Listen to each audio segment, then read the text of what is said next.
First, I have to ask you, big news that developed overnight. The tariffs are now in effect. What's your reaction to this? Well, I don't think it comes as a surprise. We were just sort of waiting to see how long this can would be kicked down the road. Ultimately, these tariffs will do nothing but harm farmers and consumers on both sides of the border. We strongly oppose these trade actions and anything that would impede the free flow of goods into the U.S. So not good news, but like I say, this is something that didn't just happen out of nowhere. We kind of had a bit of a heads up. So now the question is, what do we do? So what do you think should happen now that they're here, now that they're going to be impacting producers? What do you think should be done to help producers brace for the impact that this could possibly have? Well, I mean, just to kind of contextualize from a Manitoba perspective, for the listeners, it's $9.3-ish billion last year in Manitoba agri-food exports that were sent to that were sent to the U.S. 46% of that was sent to the U.S. So they're our biggest trading partner, right? Mostly things like the big ones are canola, pork, potatoes, oats, etc. So just to kind of this is how big of a market we're talking about. So some of the work we've done is bring together individuals across the ag value chain to look at how is this impacting from the farm side as well as from all steps from getting food all the way to the grocery store, right? So, and products to market. So I think there's definitely a lot of things that can be done. A lot of that is at the federal level, but we've been kind of working to provide recommendations to the provincial government as well. So I mean, I'm happy to talk about some of those recommendations we have if you hear those. Let us know about some of those recommendations.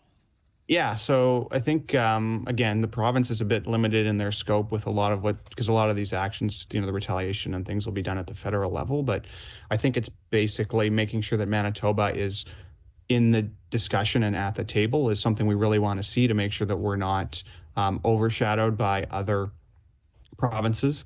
I think a pan-prairie sort of strategic partnership would be a really good way for us to unify Alberta, Saskatchewan, Manitoba, especially because we do have very similar interests on the ag side relative to the east.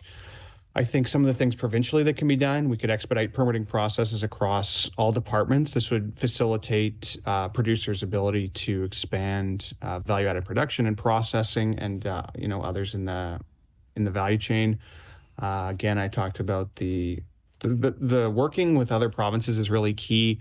I think doing that to identify, we've identified, I think it's about 17 or 18 key U.S. states where we're sending a lot of products, and there's a lot of similarities amongst us Western provinces. But how do we leverage our shared interests and our footprints in the U.S. and other networks that we may have and our power, strength, and numbers to not only lobby our federal government for the West and for our interest, but also for going into those individual U.S. states and making sure that we can have those relationships. Another big thing I think that we could do would be to treat trucking companies the same way that when a farmer's taking ag products to market, where they're using PST exempt gas. So if the province would be willing to do something like that, we'd really like to see that.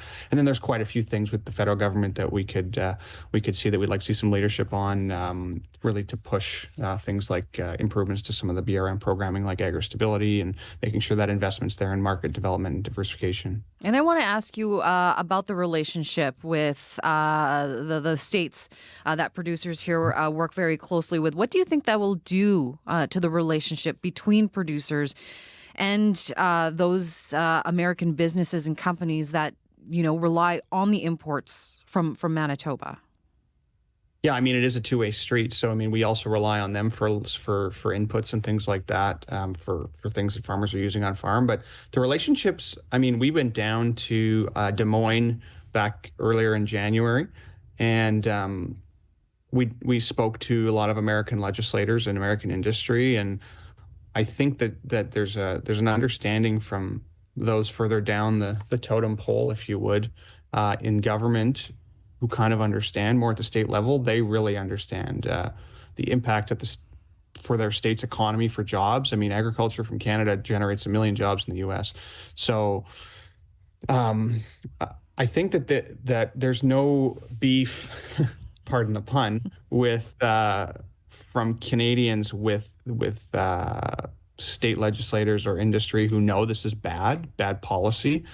Um, so I think the relationships are resilient, but we could always keep building them and make sure that they know that Canadian exports are not going anywhere and that we're ready to continue being a trading partner as much as the market will allow it to be. What have you been hearing from producers? I know that you're on the road today, but have you heard from them since the tariffs came into effect? Well, I guess in the past couple of months, as we've sort of seen this unfold a bit more, I mean, it's hard to believe that the Trump administration's only been in place for 43 or 44 days. It feels like an eternity. But I think, I've spoken to some producers over the past few weeks, and there's definitely concern. And, it's a lot of it is, well, how is this going to impact my operation? Because there is uncertainty, and there still is uncertainty today. Like, yes, we know the tariffs are there. What does that mean? If you're sending wheelings down, little baby pigs down to the U.S. because you have a contract with somebody in Minnesota or wherever it is, well, is it import duty now or a tariff going to be collected on every time a truck that's sending things across the border? Is there going to be that collected? How's that going to impact your relationship? I'm sure these conversations have already happened. I know that for sure, that farmers in Manitoba have already had these discussions with U.S. buyers. So it's not like the tariffs started and everybody is shocked or surprised.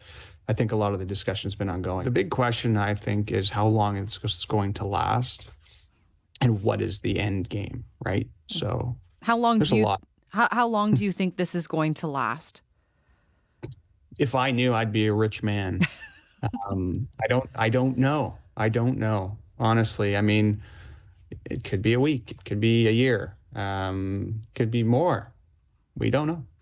There's no way to say. So what are the next steps here? You talked about the recommendations there. How hopeful are you that some of those recommendations will actually be implemented? From our perspective in Manitoba, the provincial government has been willing to listen and have us at the table. So those discussions, I'm sure, will unfold over the next few days. But I think there's definitely opportunities where governments can show their ability to support the industries that provide so much to the Canadian and Manitoba economy. So I mean, I'm optimistic that we can get some actions taken that can support Manitoba farmers. What do you think about retaliatory actions? Think they're the right thing to do? That's difficult to say. I mean, we don't want to see retaliatory tariffs on things that are going to increase costs for farmers. If we put tariffs on equipment or parts that people need for their operation, well, we're essentially just increasing the cost. This is why tariffs are terrible policy, because it just increases the cost on everybody. So I think if retaliatory tariffs do take place, the question will be, how is the federal government going to distribute that revenue? Are they going to take that in? Are they going to distribute that to different industries? We would strongly encourage them to work with industry, all industries, that is, to make sure that if agriculture is impacted, that agriculture gets their piece of the pie, and that makes sure that Manitoba specifically is part of that. I know everybody's going to be asking for similar things, but what we need to make sure is that as businesses and industries, we don't fight with each other, because that's exactly what the other side would like. So if we stay united and we actually live up to the Team Canada approach, I think we'll get a lot more done, and we'll be able to weather this storm a lot easier. Colin, I really do appreciate you taking the time to speak with us today. Thank you so much for joining us. You bet, Marjorie. Take care.